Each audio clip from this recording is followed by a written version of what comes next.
cigarettes were like the ultimate age shortener because they'd shorten your telomeres, and that, shortens your lifespan, drives your cells into senescence where you start growing. And both the smoke aspect and the cadmium aspect, the cadmium shortens telomeres, and that and the smoke together do that. And you can block that by having glutathione system up. But yeah, cadmium is, even the EPA has a level in the blood of 0.7 parts per billion. That and above, you're going to have a shorter life. Even the EPA says that. Hey gang, today I'm interviewing Dr. Christopher Shade. Dr. Shade is an expert on mercury, heavy metals, and human detoxification. He's also the founder and CEO of a nutraceutical detoxification company, supplement company called Quicksilver Scientific. Those of you who've been in my community for a long time have heard me talk about Quicksilver. I think they make really, really fantastic detox supplements. Got a great detox program. And I've wanted to interview Dr. Shade for many, many years.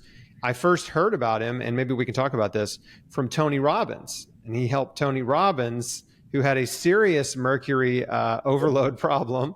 And anyway, and that piqued my interest, and I went down the rabbit hole and learned about his work. And so anyway, Dr. Shade, thanks for taking the time to do this. Oh, you're welcome. Thank you, Chris. It's good to be here. As you said, we'd met at Fran Drescher's a couple of years ago. We did. We met. Fran did an event, and we both spoke at it and got to hang out a little bit afterward. And yeah, that was cool. So I'd love to know how you got into detoxification, like what your career path. What led you down this path? Being toxic.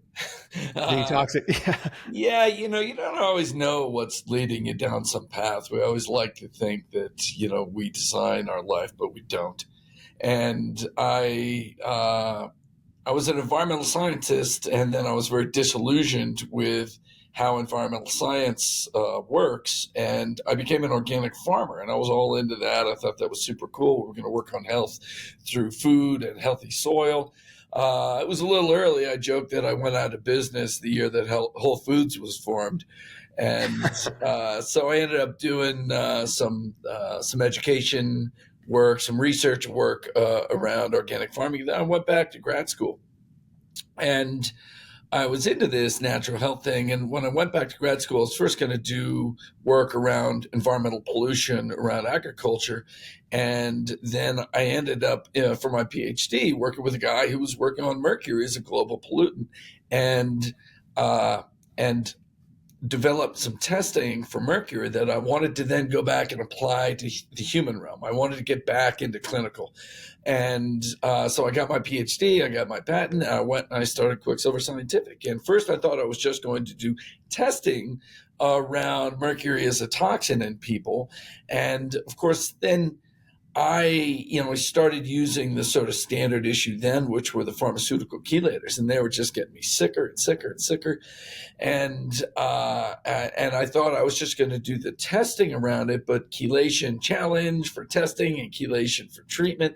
And I saw how badly that was working. And ironically, I went to a functional forum here in Colorado, and I listened to a couple of guys talking about GI and immunity, about liver stuff. And then there was a guy named Bob Roundtree lecturing there, and he was talking about NRF2 upregulation. He was talking about the immune system, relationship to toxins and microbes. And so I say ironically because he's speaking here tonight at our Colorado Functional Forum. And, he was he was one of the catalysts for getting my start. And I was sitting there, I was really deep in just being adrenally and thyroid and mitochondrially wrecked by chelation.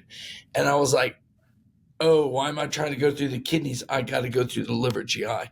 And I remembered a study that was done in 1973 where all these people were poisoned with methylmercury, and they tried using the regular blood-borne pharmaceutical chelators, and they tried a different technique where they kind of put a chelator on a little drop of plastic and drop it into your stomach.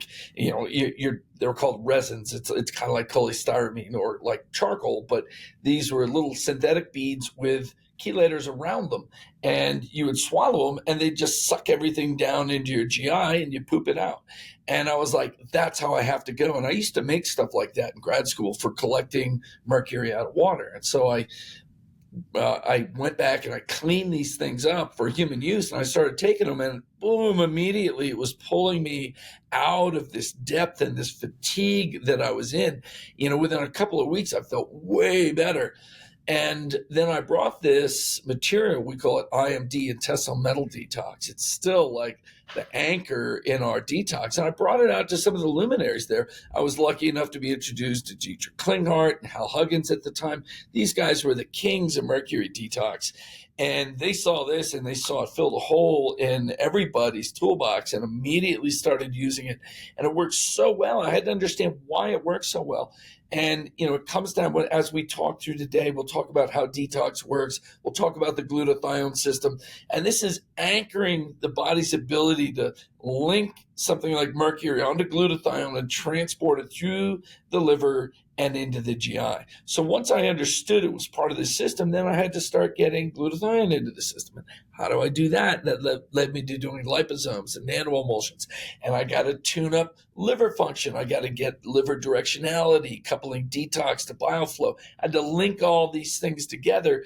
And once I did that, we had these really ideal detoxification systems. And they worked so well. And then we started applying that into things like immunity and longevity, and finding that detox is core to longevity, and figuring out that this delivery system that gets so high of a bioavailability for glutathione can be applied to all these other, we call them small molecule nutraceuticals, these things like berberine and resveratrol and quercetin and curcumin that are isolated by plants. The pharmaceutical company knows how strong they affect things, but they also know they're not bioavailable. And so they went down different routes. But now that we can bring this bioavailability together with these plant molecules, we have this whole potential for this new plant medicine that's so strong, really delivering on the promise of what natural medicine was supposed to be. How do you think you ended up so toxic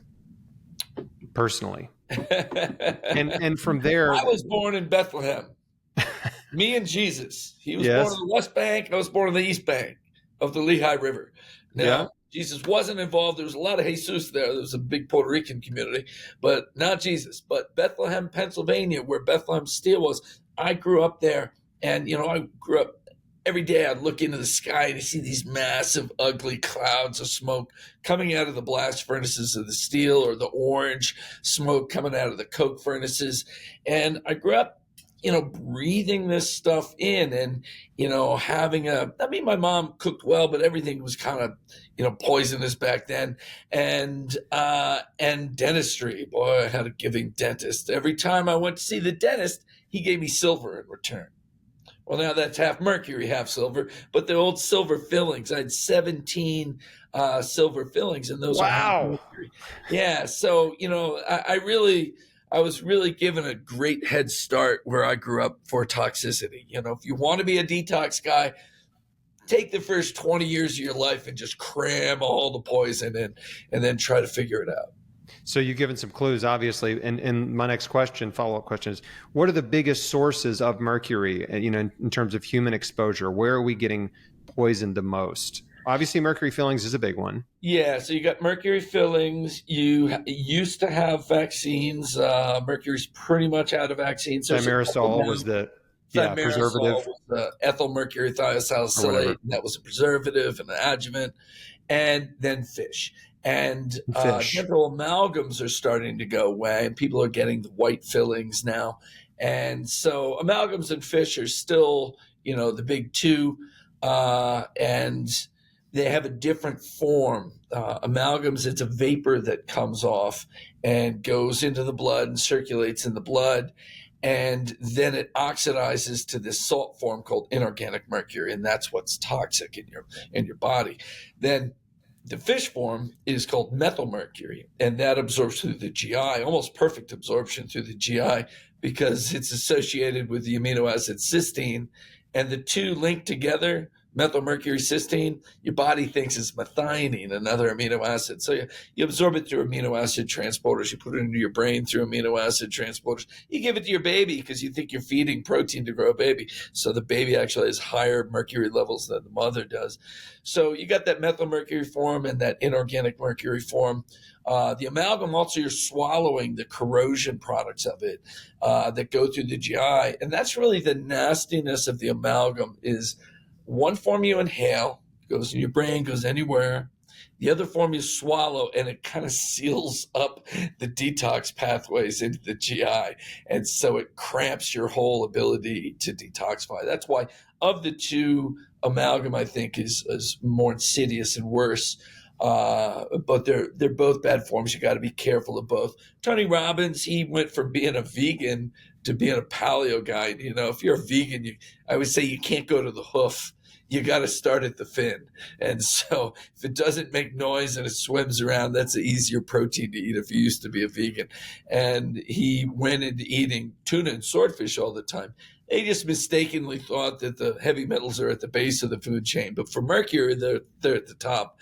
And so he just was, he's a monster and he's always going. So he's just eating salad and fish all day long until he had an extraordinarily high mercury level. Yeah, I heard him tell this story, and I can't remember what he said his symptoms were. Do you remember what was? It was like a crushing fatigue, memory loss, and brain fog. Yeah, and so, and did he come? When he came to you, was the first thing he did was do a mercury test and just? Well, did he already know? At one of his regular functional doctors, and he said, "Hey, we should just run a metals test while you're here. It's just part of, because this is like, he just started something called Fountain Life with George Diamopoulos. I forget his last name. He's a big forward-thinking leader, and a couple other guys, and they routinely do metal testing on their people coming in. And so one of these doctors said, "Yeah, let's just look at it." And he had said, "Yeah, I'm not feeling so good." And so the guy threw the test out there, and boom, this whopping load comes back. And then he's like, "Oh, I better go do chelation." And it just blew him out of the water. You don't want to try to move that load that fast. And what was he doing, like EDTA or something else? No, EDTA is not used for mercury. That's used for lead. It's DMPS. And okay. DMPS is the injectable. DMSA is usually oral, though DMPS can be oral too. But DMSO, DMPS chelation, it just blew him out. And his wife, Sage, did research and found me and called us up. And what was ironic, this woman who was working the front desk and was also kind of my executive assistant, she, Sage is calling her and she's like, "Oh, he's really busy." And then she comes to me in the lab and she says, "Look, I know you don't want a lot of consults. You're really busy, but would you do a consult for," and she has to read the name, "Tony Robbins?" And I'm like, oh my God. First, use Google. First, say yes. Two, use Google. All right. Google stalk him. She had no idea. The Tony Robbins or just some rando Tony Robbins? No, she didn't even know who Tony Robbins was. She was in her 20s. He was more in his heyday, more in our time. That's great. So obviously that's where I heard about you, from Tony telling the story, and found your products and have taken a number of them. And so besides mercury, we know there's some other pretty nasty heavy metals out there: aluminum, chromium, cadmium, nickel, lead. In your opinion, how would you rate those in terms of being pervasive and their toxicity? Like, what are the other big ones that people need to worry about? Unless you have some weird exposure to chromium, what was it, Aaron Brockovich, unless you're in some chromium town 6 where they're using it in an industrial process, nobody's going to be chromium toxic. And in fact, chromium is an essential metal, and so we do need some of that. The big four are mercury, arsenic, cadmium, and lead. All of them are pretty pervasive. Aluminum's not. Aluminum's sort of a pet toxin of certain group. If you're in the clean heart group, it's responsible for all bad things in the world. If you're in functional medicine, you're like, what? And so I haven't really settled on how I feel with aluminum. I think there's nanoparticle aluminum that we're exposed to, vaccine aluminum, and those are much worse than the general food-based aluminum. Realize aluminum is the number 2 or number 3 element on the planet. It's not like it was invented by humans. All clays are aluminum silicates. All soils are just chock full of aluminum. And so, I know it's an issue, but I don't think we've resolved how to detect one form versus another to see which is the worst. And then on the periphery, you got nickel, which can be a problem and create a lot of allergies and be a metalloestrogen. But the big 4 that we're exposed to are mercury, arsenic, cadmium, and lead. Since amalgams are pulling back, that's a good thing. And the vaccines are pulling back. It's becoming a little less pervasive, but there's a ton in the fish, and a lot of people our age still have amalgams. One of my friends here, one of the main people working here, we're just getting her amalgams out. She's 50 years old, and I think it'll be, a radical change for her. Arsenic is pretty pervasive. Lead, we're coming off of the lead age. We're kind of coming off of the metals age into the plastics age. A whole new set of problems, though, right? We've already made that transition. Yeah, we're more into endocrine disruption. You see everybody's, what their sex is and how they identify and stuff is the main game. Now, that in environmental chemistry, that was 30 years ago. We figured that out. That was, there was fish and frog populations near some of the plants where they make these things that they didn't know what to have sex with, and there's whole populations falling apart because they lost their sex. And there's atrazine is probably one of the most famous, right? For causing frog genitalia mutation. Oh yeah. That was horrible. But there's so many others that were doing that, and that was in the science world we were seeing that 30 years ago, 20 years ago, and now it's emerging into our human world. Now we're seeing that. But back to the metals, we're out of there's still lead, but not as much because the lead paint's all gone. The leaded gasoline. In fact, there's a great correlation between violent crime and use of leaded gasoline, and the measurements of that tetraethyl lead in the lakes, and it really seemed, lead is like a dull thuggard's metal, whereas mercury is like a crazy man's metal. Arsenic and cadmium are a little different. Yeah, there's like a crazy genius with mercury. Lead, there's just dumb, Yeah, mercury, you become the Mad Hatter. Thing. Yeah, Mad Hatter. Whoa, and like Mozart and a lot of famous people. A lot of different scientists, were mercury toxic, and that was part of their genius. So those are the 4. And arsenic is, a lot of it is water derived. So in wells in different areas, Idaho, New Hampshire, that's very geologic. It's in rice. It's in lower food chain fish, in lower food chain fish like shellfish and stuff, you're getting arsenic and mercury, but lower levels of mercury. And higher food chain, you're getting just mercury. Some seaweeds have arsenic. It's kind of troubling seeing cadmium on the rise, and I don't know exactly what the sourcing is. A lot of electronics have cadmium in them. Cigarette smoking was the big thing. And cigarettes were like the ultimate age shortener because they'd shorten your telomeres.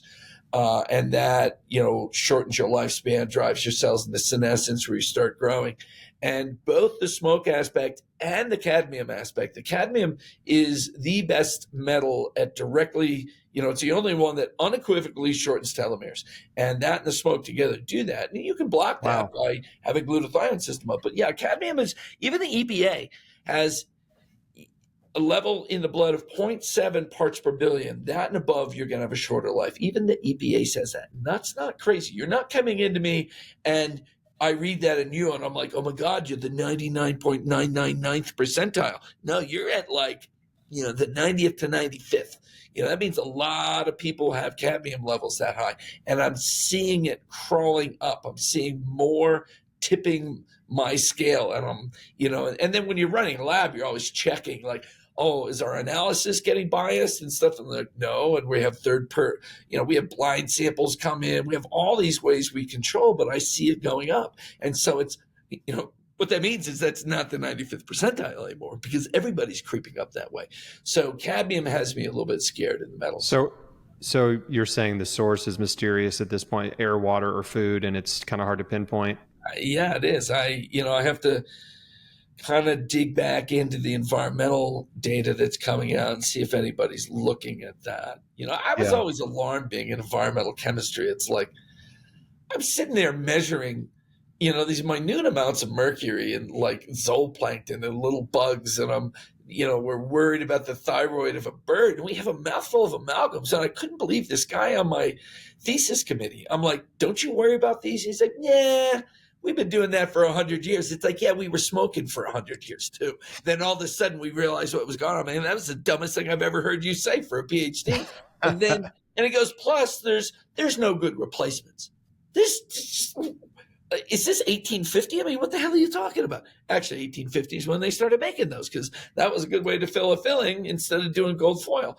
But at the time he said that, there was at least 30 different versions of composite. Now there's way more than that. There was no reason whatsoever to be ever putting a mercury filling in. While you're on this, environmental scientists are asleep at the wheel in terms of impact to people. Is there in your opinion, based on the material, is there a preferred composite material for fillings? Because I know there's a lot of people in my audience that have mercury fillings. They've been thinking about getting them out. This is not new information to people that have read my book. They know mercury is a problem. And I'm constantly asked, well, what should I use for the replacements? And I don't know. I really don't know the answer to that. And so anyway, maybe we can give some people something specific to ask for. Like, this is the only one to use. And it's, it's a mixture of different, it's lack of toxicity, it's biocompatibility, it's hardness. People are into using ceramics and stuff. Now, you never want to, I was a stonemason before, and like the grout between the stones, you never want it harder than the stones. And now they're starting to use filling material and caps and stuff that are harder than the tooth. And you don't want to do that. You want it to have a little bit of give. And so we'll see if she gets back to me. Of course, she is always on it. Diamond Crown. And the name of the guy who makes it is Sam Waknine, Waknine. That's for the dentist. But if you go to your dentist, ask for Diamond Crown. Cool. Been on the market 30 years. So back when, nice. This German guy was telling me there's nothing other than amalgam, all this stuff was there. So it's interesting that you said about cigarettes and cadmium. Is cadmium considered the most toxic element in cigarette smoke? Yeah. I know there's a lot of junk in there. There's a lot. I mean, all serious smokers have high cadmium levels. I mean, this is, here's an irony. Some of people's sources for cadmium are leafy greens. Oh. And I had this Kundalini yoga practitioner who I was working with for a while, and I got all her metals down, and I just couldn't budge the cadmium. And I'm like, you're eating it all the time. And it's probably, and she was a vegan and stuff. And I'm like, it's the leafy greens. Just like tobacco is a big leafy green. You just don't eat it. And it absorbs a lot of that stuff from the soil and on the surface. And here's, one of the tragedies around community-based or local organic farms is a lot of times there'll be a little parcel of land donated to somebody to go farm right next to a highway and between a couple of roads, and that road dust has lead and cadmium in it. There's a lot of cadmium coming out of exhaust. There's a lot in gasoline and the lead we put in. And so, so a lot of these, there's some unfortunate consequences of some of those. So now that people are thoroughly terrified, let's move on to solutions, because that is the good news is, yes, there are your body's designed to detoxify these elements, and there's things you can do to accelerate the process to assist your body. So what are some of the steps? And by the way, are there different strategies for these different top 4 metals, or does a is there a sort of a comprehensive approach that Yeah, mercury, handles a lot of it? cadmium, arsenic can go by the same strategy, which is a glutathione system strategy. You got to get glutathione up, and then you got to get the transport system working. And so as we unpack it, we'll probably work backward from GI to liver to cell, and then talk about it back the other way too, because it's about what you can really go in and do. So mercury, cadmium, and arsenic go through glutathione system transport out. Lead, to get it out, you need some EDTA or some DMSA. But if you're doing just the system upregulation, you'll block all of its toxicity, and that's really a nice thing. And when we do that, we're also going to be getting out tons of the organic toxins, the pesticides, herbicides, the easy things like Roundup. Those are easy to get out. The difficult things are metals take a while, mold takes a while, and then the halogenated hydrocarbons. So PCBs, polychlorinated biphenyls, those are a little slow. The brominated, the flame retardants, PDBEs, brominated diphenyl ethers. And then the forever chemicals, the perfluorooctanate and perfluorooctane sulfonic acid. PFAS. Yeah, PFAS and PFOA. Yeah. Those are fluorinated. Those are Teflon chemicals. Just like Teflon's no stick. There's no cut into that. So your chemistry for detox can't affect it. So all you can do is just wait for it to sort of diffuse into the urine and pee it out, and into the GI and poop it out. And so those are real slow. All right, so let's go back to how do we work on getting these things out of the body? How do you push it? I know you have a detoxification kit that's called Push Catch, which my wife and I have done. And yeah, so I guess one is triggering your body to release the stores, right? Because it's not like it's just sitting there in your stomach waiting to be mopped up, right? Yeah. Or in your GI waiting to be mopped up. So it's like, how do you trigger the cells, fat, tissue, wherever it's stored in your brain? Like, how do you trigger that? And then also, how do you into the blood, and then the blood circulating, you need filtration of that. That's pulling it from the blood into the liver, then dumping it with the bile into the GI, and then binding it in the GI so you don't reabsorb it. So that's push from the tissues, filter out of the blood, dump with the bile, bind in the GI, poop it out. Or you're pulling from the blood into the kidneys and you're peeing it out. So, I said we were going to work upward, but let's work from the cell on down. We need the glutathione system to grab the metal, pull it off of whatever protein it's stuck to in the tissues, and link it onto glutathione. After that's done inside a cell, we need a transporter that pushes it from the cell out into the blood. All right, so just working up here on this piece. So that means you need glutathione.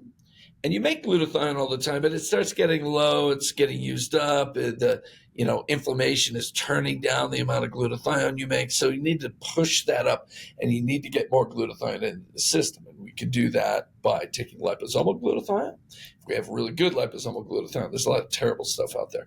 But a good liposomal glutathione, or some of the precursors, N-acetylcysteine, that's going to work well if your system's working really well already. If your system is, heavily inflamed, or if you have chronic infections or anything that's really hurting the system, you're not going to be able to make it very well. So we're either going to use liposome or NAC. Sometimes whey protein has precursors in it to build glutathione. Then there's an enzyme that links together, that pulls the mercury or cadmium or arsenic off of the protein and links it onto the glutathione. That's called a transferase. It's also called a phase 2 detoxification enzyme.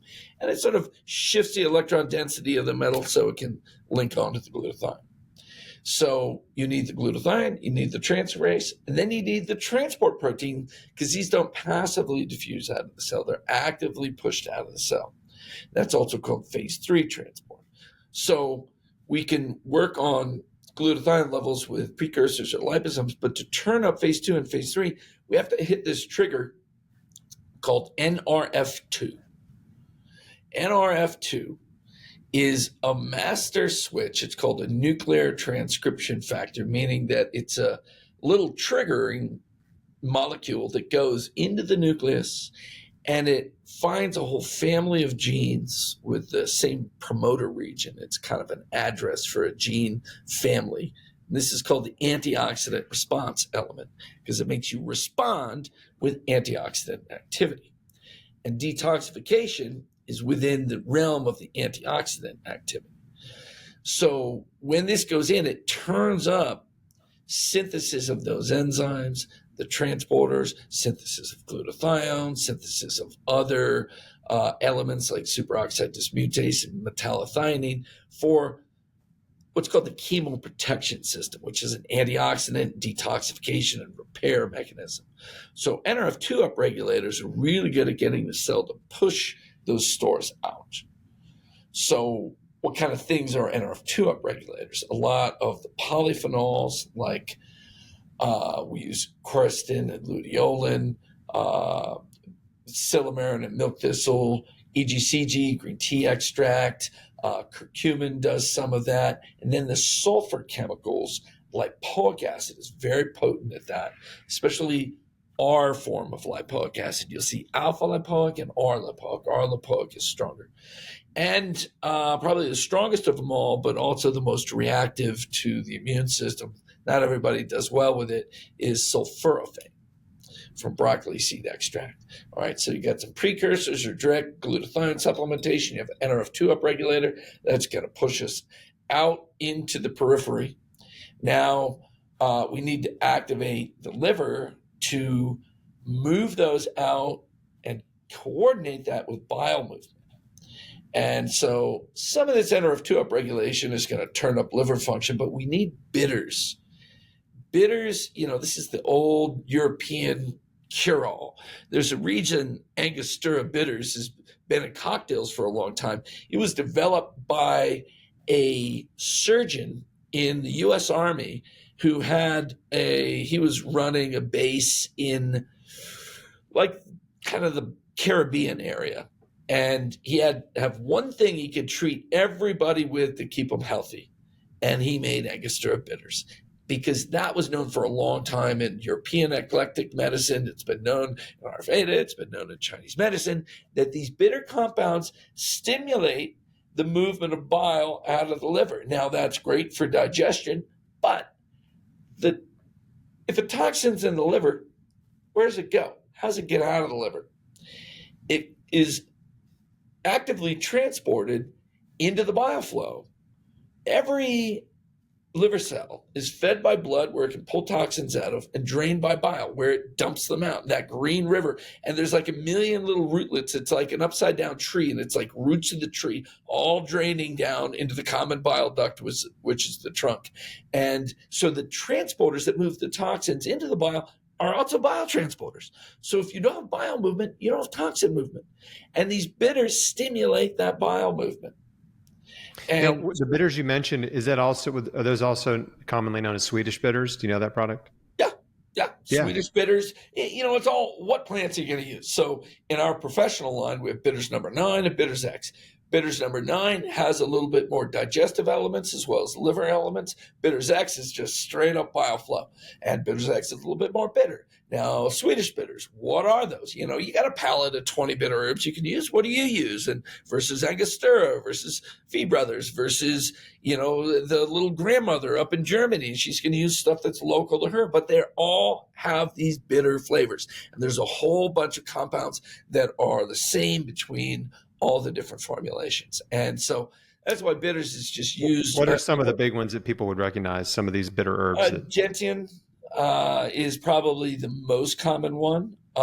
Dandelion root, dandelion leaf. Dandelion leaf is a little bit more pro-diuretic. Dandelion root is a little bit more pro-cholagogue, which is bile flow. One that I use a whole lot of is myrrh. And people know, old frankincense and myrrh, the three kings. So myrrh is a bitter, that's the main bitter detoxifier in Ayurvedic medicine. And it's used in all the gynecological formulas because it's able to purge out stagnant chi or stagnant blood from the uterus, also able to purge out stagnant chi or bile from the liver. And so that one's a really good one. There'll be a whole bunch of different ones in Chinese medicine. They use a lot of gentians there. So there's a bunch of formulas there. Longdan Shigan Wan is the one I used to use a lot because it sort of nourishes the yin while it's draining everything. And that's a gentian in there and a little bit of scutellaria.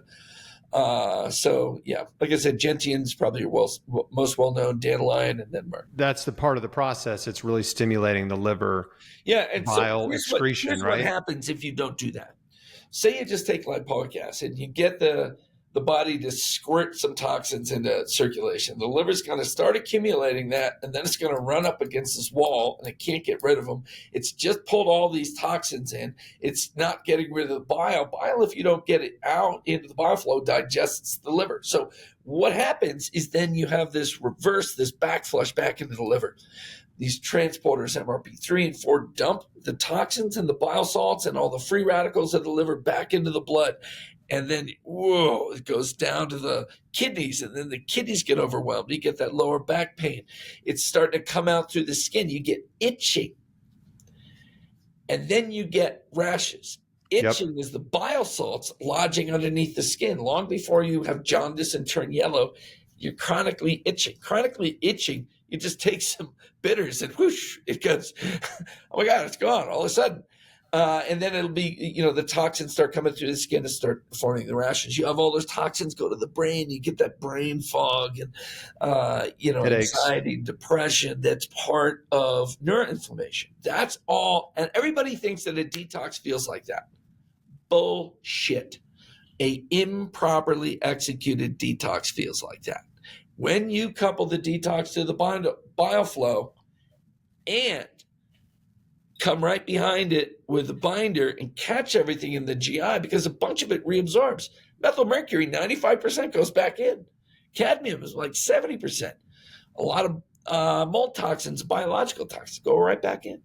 So when you couple the movement of the toxins to the bile flow, to the binding, smooth as silk, and you just feel better. That's the way detox has to be done. That makes a lot of sense. If you shake it loose, it just is going to be reabsorbed somewhere else in the body if you don't follow the steps of the detoxification pathway. And that's what I was doing when I was taking all those chelators. I was starting to stir the pot, but I didn't have the bile flow open. I didn't have the kidney flow open. I was trying to measure the mercury coming out of my urine. There was like barely more than before I took the chelator. So, of course, what do I think? I'm not taking enough chelator. And so I took more because I was just some hapless environmental biochemist. And it really taught me all the things I was doing wrong. But now you do all these things right. It's great. And so, even if you don't want to, so we talked about NRF2 regulators, glutathione builders, bitters for bile flow. And what about binders? All right. Binders, simplest of them is charcoal.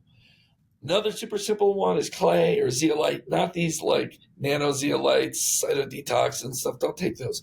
Just, like particles that absorb stuff and just go through and you poop them out.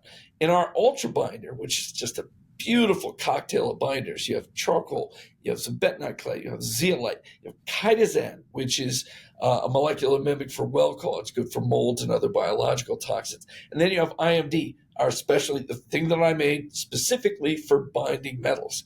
So each of those are different chemistries because there's so many different chemistries out there of toxins. Each of those binders has sort of its sweet spot amongst the inventory of the different toxins out there. So the more different ones you have, the more broad your binding is.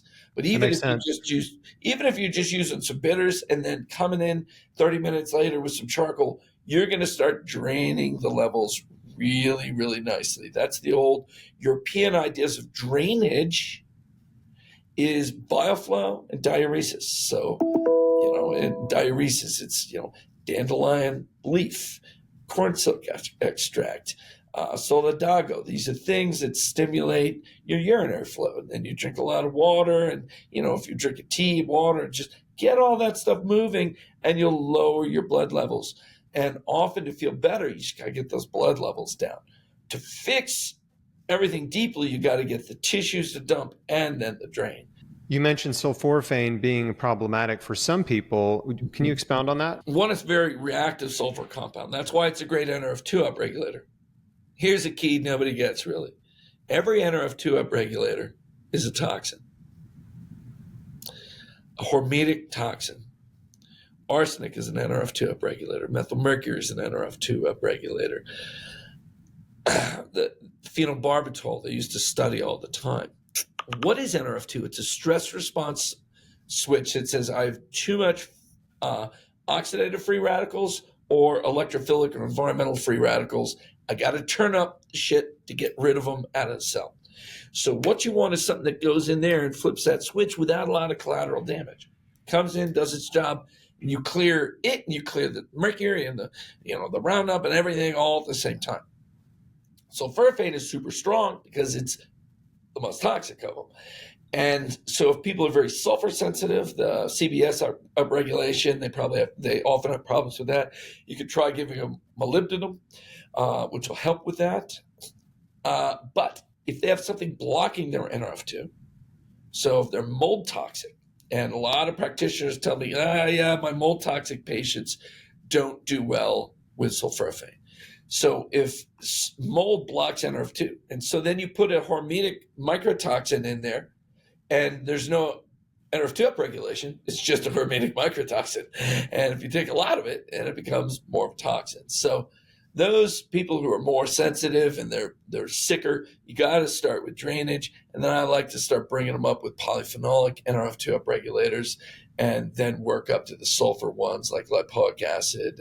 And if you want to go to sulforaphane, then you can. Is there a particular test? And let me say one other thing. COVID is a wicked NRF2 blocker.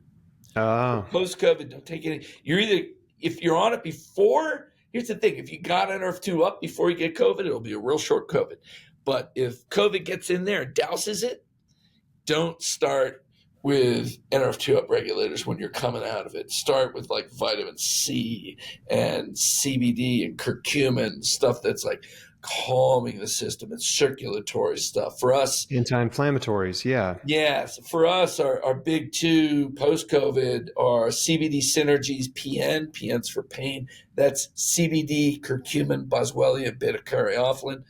That was always the best thing during and after COVID for lowering inflammation. And then we made a circulatory formula called Performance Cardio, and that just pulls you right out of all that microclotting that's going on all over the place.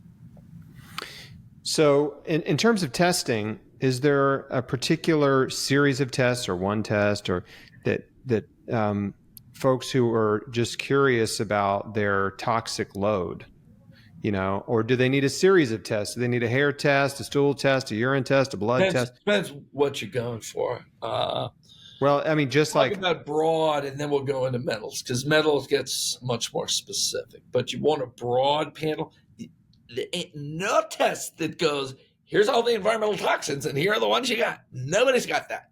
Everybody thinks that there's like this magic machine, and you just plug in what you want to know. That ain't it. You're really having specific tests for each. The best we have is mass spec now, where we can look at a number of toxins, but not all of them. Often we're looking at metabolites. Well, most of these aren't in the blood, they're in the urine. They're metabolites of the toxins, assuming you're exposed to it because the metabolites there. I mean, there may be stuff you can't even metabolize that's up there. So some of the broad ones, Vibrant America has a broad one. I don't remember the name of it. And probably the oldest real broad one is from Great Plains Laboratory. It's called the EnviroTox panel. There's a couple versions of it there. And so you look at a bunch of sort of solvents and maybe some plasticizers and Roundup. Get as many as you can. All of them have mold toxins panels now. Doctors Data has a mold toxin. I think they might have an environmental panel now, but I'm not totally sure. And mold's really difficult too. Usually you take a bunch of glutathione before you do it, so that you can metabolize it more and push them out the urine, because you have false negatives all the time. But there's at least tests out there to, cast a wide net and see what's going on. Then when you get to metals, you're looking at blood, hair, and urine. Blood and urine are the best. Hair is good for mercury, but on its own, it's not all that great. Testing can get expensive, obviously. So it's like, Yeah. I'm trying to, you're trying to point people without it becoming a wild goose chase, right? Just try to pointing people in directions. Yeah, what do you think you're exposed to? Then you want to go do it. So, in our metals testing, we have a broad metals panel that does nutrient metals, which is very helpful to know. What are your zinc copper ratios, calcium magnesium ratios? You have manganese, you have molybdenum, and selenium, and then you got your toxic metals, and are any of those sticking out? So that's a nice map, and at $200, you got a good map of all the metals in there. Now, if it's specific to mercury, then we do what's called the mercury tri-test, which was the one that I developed for grad school. And that's blood, hair, and urine separating different forms, methyl and inorganic mercury. That is the Cadillac of knowing what your disposition of mercury forms is. In the blood, what are the main forms? The blood is a marker of your whole body burden. Now that we're able to separate forms and measure it down to really low, we don't need to do the challenge test anymore. And then urine is a excretion marker for inorganic mercury, and hair is an excretion marker for methyl mercury. So that's the best for mercury, but then just a general blood metals for all your metals, and a general urinary. I don't do the challenge test, but a general urinary test is good for not everything you can see in blood. Like if you're worried about nickel, say you're a jeweler, or you're like a amateur jeweler, or you do electronics, you're going to want to know nickel. That can only go in urine. Certain areas, there's a lot of uranium exposure. If you're living up in the mountains in Colorado, there's a lot of uranium mines. If you're, if you're near Rocky Flats, where they hit all of their nuclear work that was going on. If you're down in New Mexico, you're going to have to do urinary for uranium, neptunium, plutonium, but you're really looking for uranium there. So, it is spread around all of these different ways that you look at it. So the metals test that you mentioned earlier that Quicksilver does that pick up mercury? Would that give someone an indication if they had? Yeah. Now, if you have amalgams and don't eat any fish, you're going to have to do the mercury tri-test. If fish is you don't have amalgams and fish is your dominant source, then blood is a good marker for where you're at. You don't know how much of that you've broken down into inorganic, which is the more toxic form, but it gives you a general marker. So on our blood metals panel, you got the nutrients, and then the toxics are mercury, arsenic, cadmium, lead. Again, the mercury isn't speciated, so methyl mercury is basically what it's showing you. It also has antimony. Antimony is not as toxic as those big four, but it's like in that next rung, kind of with nickel. And a lot of flame retardants have it. Gym rats get a lot of that. Electronics buffs get a lot of that. Why gym rats? A lot of the Chinese equipment, the antimony will be one of the flame retardant coatings. Interesting. Okay. Yeah. Antimony is a weird metal you don't hear people talk about very much. Yeah, not a lot, but it's glutathione conjugated. It sticks onto sulfhydryls, just like the big four do, but it's just not quite as potent. Well, we've covered a lot, and I want to be respectful of your time. This has been awesome. I mean, so fascinating, informative. Is there anything else, just in the next minute or couple minutes? Yeah. Anything else that you're really passionate about that you feel like people need to know? We have a lot of cancer patients in our community. No, this is great for them. Detoxification is one of the most important things that you're going to do to get yourself out of feeling sick, to optimize your health, and for longevity. And when you're in something like cancer, there's stuff that's got to come out. Absolutely. Here's the blocker, like autonomic nervous system, sympathetic, parasympathetic. Sympathetic, fight or flight. When you're in sympathetic, fighting or fleeing, or all those like activities, high stress, are prioritized, and everything else is deprioritized. And the things that are deprioritized are the parasympathetic things: rest, digest, repair, regenerate, detoxify. So when you're in high stress, you you lock that gallbladder flow, that movement out of the liver, that shuts down. That's why it shuts down digestion and detoxification at the same time. So if you're always in that, you're never going to be able to release all this. And if you're approaching your detox out of fear, you're going to actually block it from working. You must relax into the love of the process of the self-clean. The self-love, the bliss of releasing yourself from these not you things that are distorting the you. When I lectured at France, I don't know if you remember me saying, if you can't let go of something your mother said to you when you were a teenager, something your spouse said last week, how do you expect to let go of all the things holding you in the disease state? It's good. You must find the gratitude for the opportunity to learn how to rid yourself of all these toxins on a physical, an emotional, and spiritual level. And so the calm, the mindfulness, and even if you're using CBD, GABA, things to like bring you down more parasympathetic, you need to look at this with self-love and healing. You know, that's really good. I think it makes a lot of sense if you're holding on to toxic thoughts and toxic emotions, your body is going to physically be holding on to toxic elements. You're creating a space and your body's reflecting the mental space, and these things that are not you are what you're using as the representation of the world around you, and you're highlighting them every day, all the bad, and you're creating the prison for yourself. You've got to flip that around.